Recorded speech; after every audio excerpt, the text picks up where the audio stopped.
What's up, y'all? This is 10X Generation. I know it's been a while since my last video, maybe 60 to 70 days. And ironically, not much has changed, at least physically. The main thing that has changed is that I got this little guy, little cat RC. He's a tiger. He's a tiger. He's always trying to eat me. But I love him to death. Oh my gosh. But that's probably the biggest thing that has changed, actually, that you could see.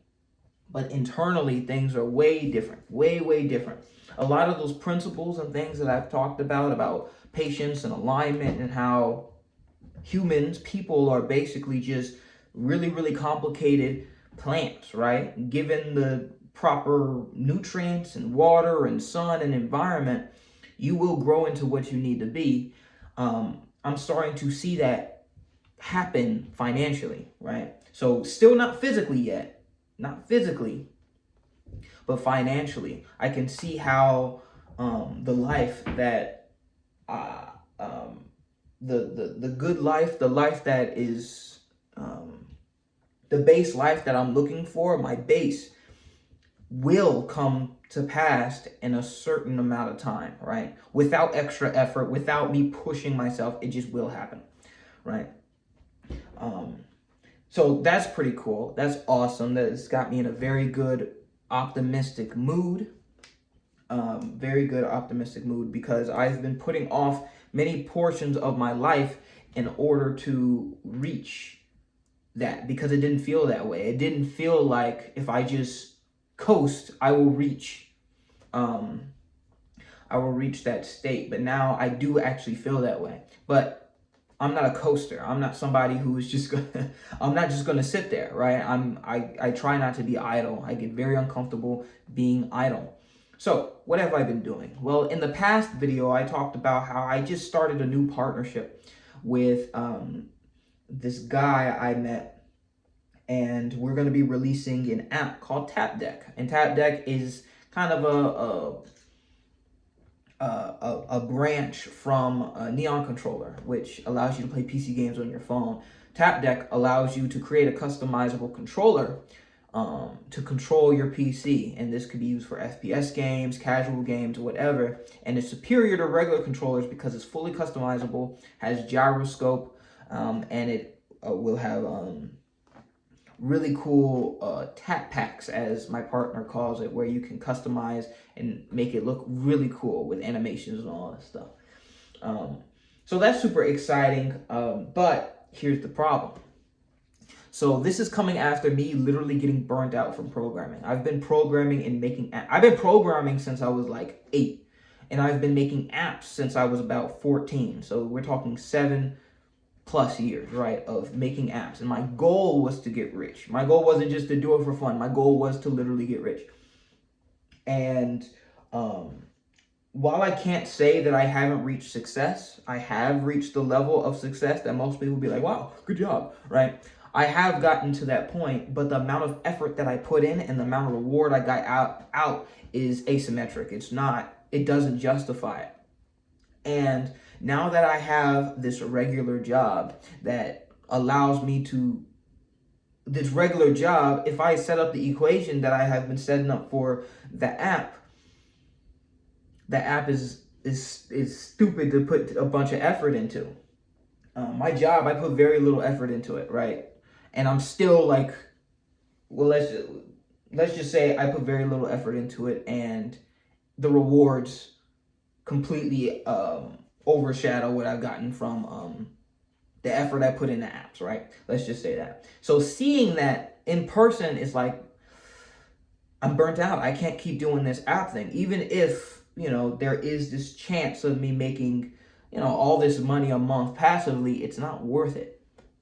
Even though these apps that I've made still make passive income now. They still create residual income. Like doing it over and over and over again, it's just not worth it, because there is a responsibility I have to my mental sanity. All right. So that was the state me coming in. This guy comes in and is like, yo, bro, you've been making apps. You're great at making apps. I understand the market that you're dealing with, and I understand marketing, social media, all this stuff. Let's partner up. Let's make a killer app that destroys the competition. And it goes crazy. Let's do it. And this is something that got me excited. I've always made apps by myself. I always went at this alone. So me thinking that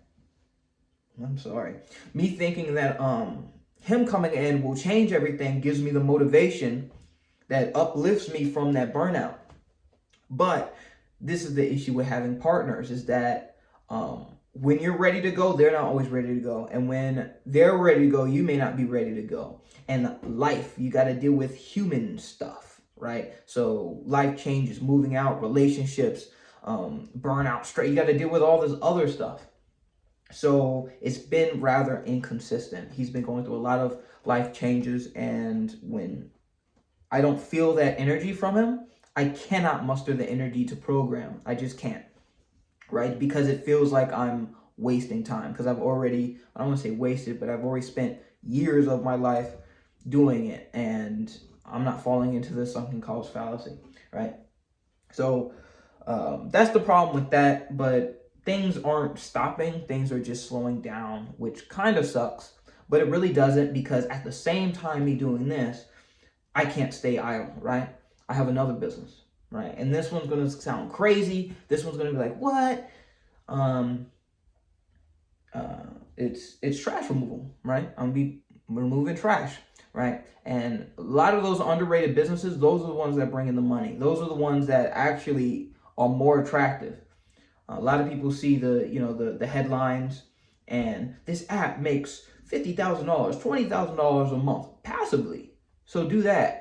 But they don't see the upfront risk. They don't see the likelihood. They don't see how most of it is luck, right?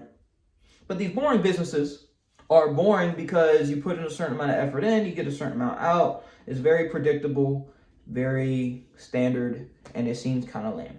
So I kind of came up with this idea. Actually, my coworker came up with this idea. We have a lot of people who dump off refrigerators and stuff at my place of occupation, right? And they have trucks, right? But then we have a lot of people who call us up and it's like, hey, do you do pickup? Do you pick up refrigerators and water heaters and stuff? I got this junk in my garage and I just can't get rid of it. And we have a lot of people who are surprised when they can dump that stuff off at my location for free, right? And there's also a lot of people who don't have trucks. And what I'm trying to say is that in my community, there is, number one, a lack of awareness that not only can you get paid for getting rid of metal, right? You get paid for metal. A lot of people just don't know that. They don't know you can get paid for metal by the pound. So a refrigerator is probably like $10-20, right? But you also have people who don't have trucks, right? So they can't even transport the thing back and forth. So they're just sitting on this garbage in their backyard or in a spare room or in their garage or something, and they can't get rid of it. So of course, because in capitalism, there is businesses that will do that. When you look up these businesses who do things like garbage pickup, you would expect it to be pretty cheap because, well, them going out there to pick it up pays for the trip itself, right? You pick up a refrigerator and then you dump it off, you just made $10-20, right? They charge $100+ just to pick it up, $100+, right? So that's basically what my business is going to be. I'm going to go around on Saturdays and maybe Sundays and pick those things up. I'm going to have a list. People call me up, hey, I would like to be on the weekend pickup list. And I buy a U-Haul or rent a U-Haul and pick it up when I have a client, right? And that's what I mean by zero risk. I don't have to spend a dime if I know I'm not going to make a dime. I could be using, people pay me to pick it up. I get the money and I use that money to get a truck to pick it up, right? And my core, the thing that I'm going to be doing differently to make mine more efficient is that what they do is you call them up, they say, hi, I need to pick it up. They hop in a truck and they come pick it up. I'm not doing that. I'm doing curbside. So like how you do garbage. So throughout the week, I'm getting calls, yo, Add me to the list, add me to the list, add me to the list. So on Saturday, I rent the truck once and I route it out, right? I make a route from my house or from the U-Haul pickup spot, all the houses to the recycling center, back to the U-Haul rental spot. So that way, in a single day, I can do 10, maybe 20 trips, and each one charging a fraction of what the other guys charge, right? So I can just load up, do all that in 4 hours, get paid 800 plus, right? That is the plan. That is the plan. So after having this idea given to me, I went ahead and, of course, rapidly made the website, rapidly made the social media, Facebook, Instagram, got my business number set up, and immediately I got a client. Immediately. I told him what I needed him to do. He was like, bet. I was like, yo, let me get the money. He was like, what do I send it to? I had forgot payout or how to, get his money. So I was like, yo, you could Zelle me or Cash App. Didn't hear from him since. So at that point, I do have to put in some money. I have to put in a certain amount for the business registration, $100 in Georgia, nothing. And right now I'm waiting for my EIN. So the EIN, employee identification number, that's for tax purposes. That's so that I can have a business bank account and charge them through Stripe. So instead of saying, yo, you could Cash at me, bro, I'll have a payment portal. So I just send them over the payment portal, has everything listed out. It does all the receipts and transactions and accounting and all that junk for me. And it looks legit. Plus I have the website now, so everything looks good.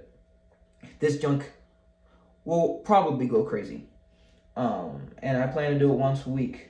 And a business like this is so straightforward that if it does get to a certain critical volume of orders, I'll probably just hire somebody to do it during the week, right? So they do it, they load up on orders from Saturday all the way to, Wednesday or Thursday or Wednesday, and then I do Saturdays. And then I can keep adding people to do throughout the week or just having them do it full-time job.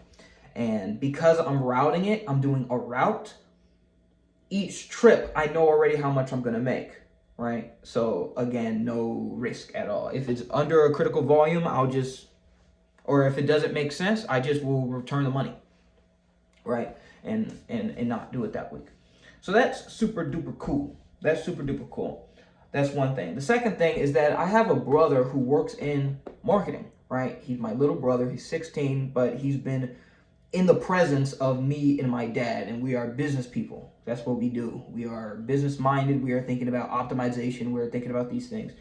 So he, of course, is business minded, right? That's why I'm talking about environment is everything. He has a marketing agency. He started out making clothes. In fact, this is one of his clothes that he's created. But he realized that it's just, again, there's too much risk and a lot of work. And he's moved on to running other people's clothing brands. So instead of you taking the risk of, getting chargebacks and you doing bulk orders and you having to do all this work, you just be the guy who gets paid consistently. You run the ads. So you say, regardless of if you win or lose, I get paid because I'm doing a certain service for you. Great position to be in. And he has reached a level of understanding and expertise in Facebook ads. This is the funny part. With my businesses, I said that the biggest bottleneck is that I don't know how to market, right? I have a guy, my brother, in the same house who's talking about marketing all day, every day, who knows Facebook ads. It's just that when I was doing my business and that's what I was focusing on, I was only doing Google ads because that's all I have ever known. And this is another good lesson. That's the competency trap. It's when you become good at something and now you become unwilling to switch because it's like, well, I'm good at this. Why would I switch to something I'm bad at or something that I don't understand? I'll just keep doing the thing I'm good at. It's a trap. But after talking and, me lamenting my frustrations, it was like, yo, bro, I'll just run it for you, dude. I'll just give me the information and I'll have your account set up. So that is something that also makes me really exciting, because that switch in my head that went off could turn this app that's sitting there that does generate passive income 10x it, or become a money printer where if I put in $1 into marketing, I get $2 out. And that is something that can go into paying off the debts that I have. And my debt is, of course, my car payment, right? And because my goal is no longer to be rich, like that's not what even I'm aiming for. I'm aiming for sustainability. That is like a gold mine, right? Even if it doesn't go viral, right? If I could just pay off this one particular debt, now I have unlocked sustainability, because once my debt is off, my debt to income ratio is higher, and now I can qualify for a mortgage. And with a mortgage, consistent payments for 30 years, right? So amazing, right? That's what I'm aiming for. I'm aiming not even for crazy spikes. I'm not aiming to get rich. Or fast. None of that. I'm aiming for, can this lifestyle be maintained for 30 plus years? Can I guarantee that I will be in a similar spot, functional, for the foreseeable future?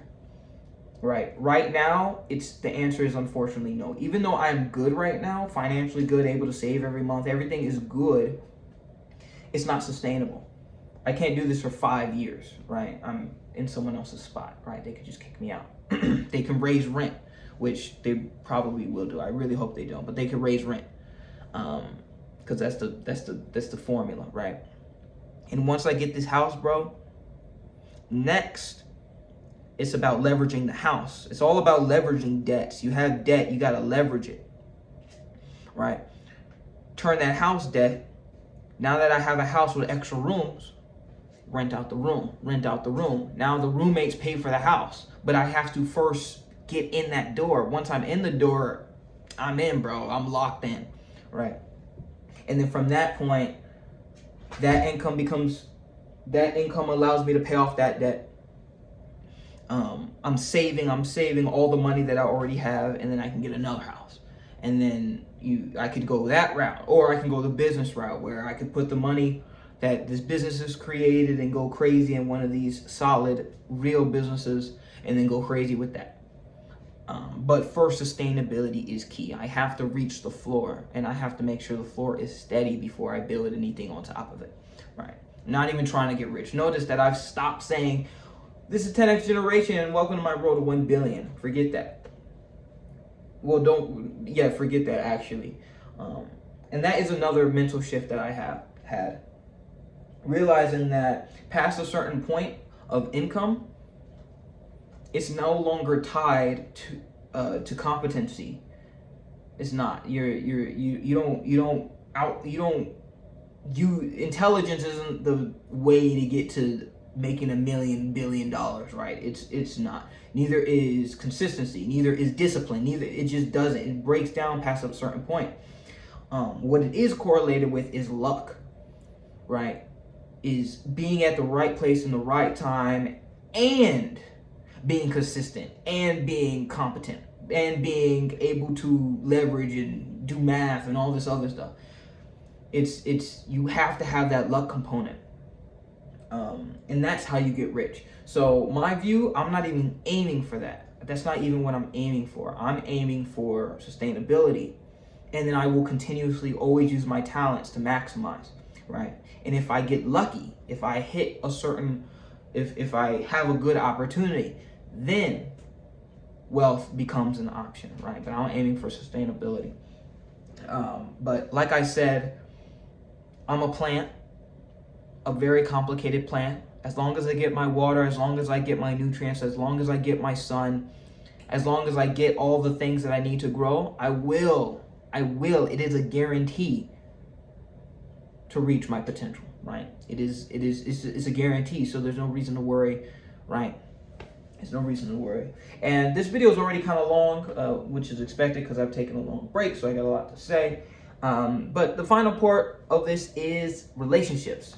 What's going on with the dating scene? The dating scene, I have reached a level of absolute clarity in what's going on with the dating scene for myself, right?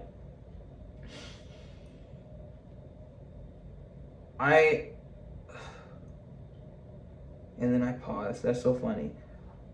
Just if I could sum it up in a sentence, it's not time, right? I need to reach a level of sustainability, that predictability, in order to justify a relationship. A relationship is, in my experience, and studies show that relationships is one of the most emotionally volatile things that can be in someone's life, right?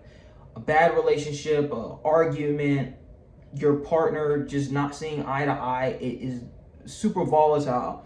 And while, like I said, right now I'm in a good spot, I still can mess up somewhere. I can mess up and just derail my life, right? It can happen. And in these emotional extreme states with someone you love, it is definitely possible. I can't afford it. I just can't afford it. I've gotten lucky several times, and I'm not wasting it, right? I'm not wasting it.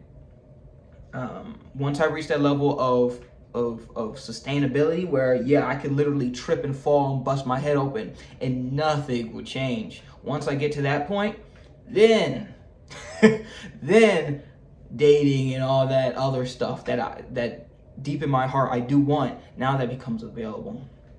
And I understand now the type of person that I want. I don't want just some pretty girl who fresh out of college or was living at home working a minimum wage job and now she's living with me. No.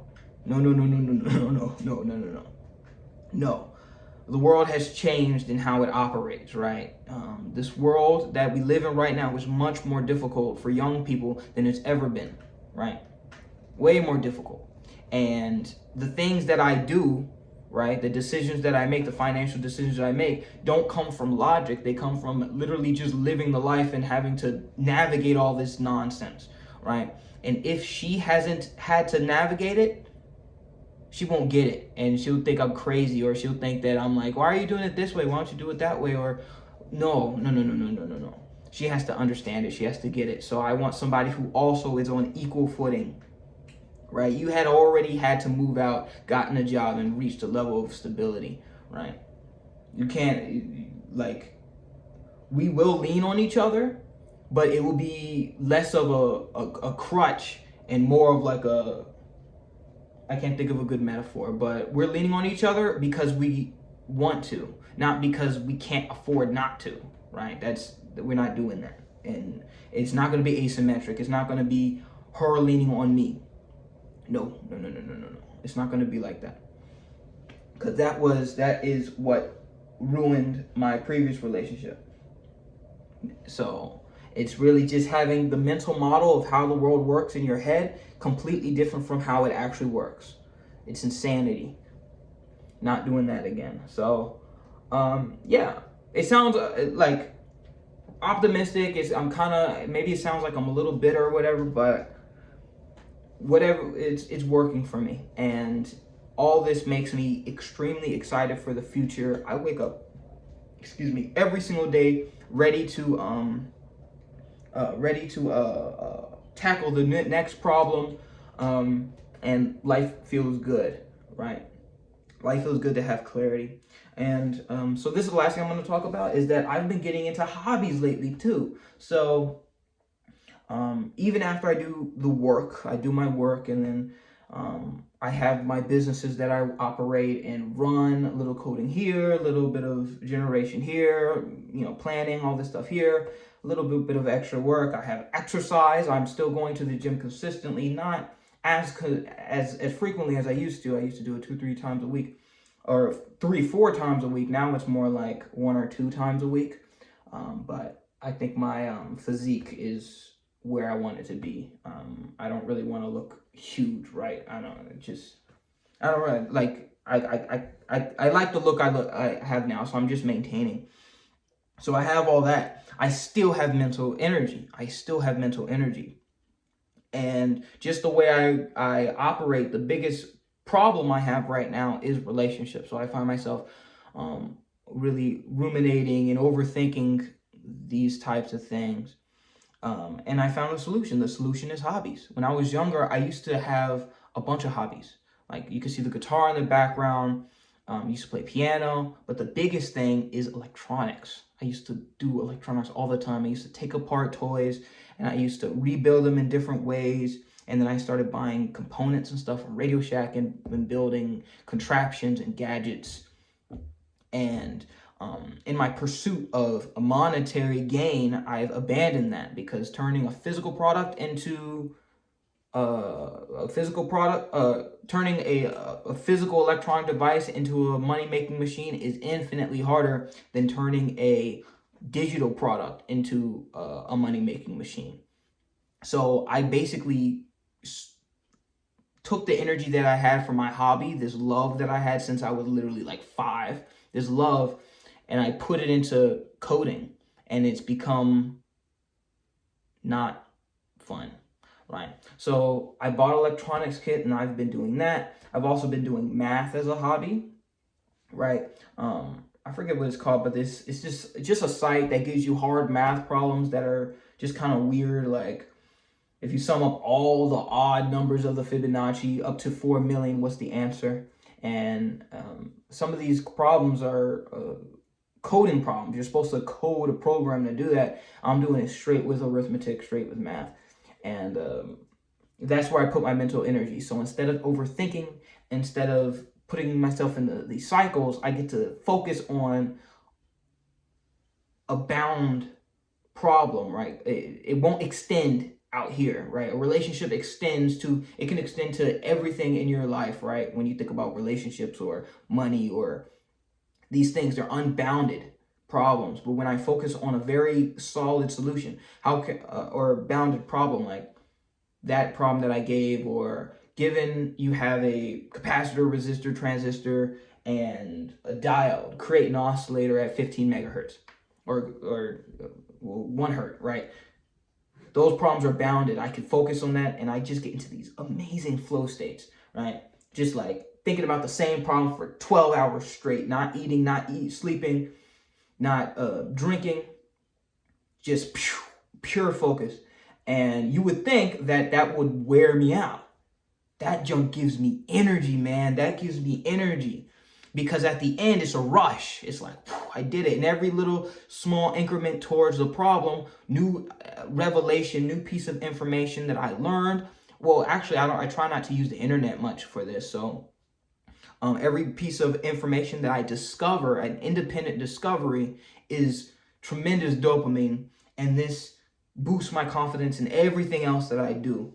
So I say all this to say, things are pretty good. Things are pretty good, and I'm optimistic for the future. If you're anything like me and you're an overthinker, find yourself a very clearly defined problem. It doesn't have to be math or electronics or anything like that, but just find something that you can chew on. Like with my cat, he'll get these zoomies, and the zoomies are for hunting, right? But he can't hunt. So what will he do? He'll just find something and chase it. He'll see his tail and chase it around in circles. That's effectively what I'm doing with math. I give myself some arbitrarily hard problem, and I'll just chew on it. I'll just circle it for hours. And that actually makes everything else feel calmer. So that's where I'm at. This has been probably my longest video I've ever made, but that's really it. So thank you all so much for watching. This is 10X Generation, and I'll see you guys next time.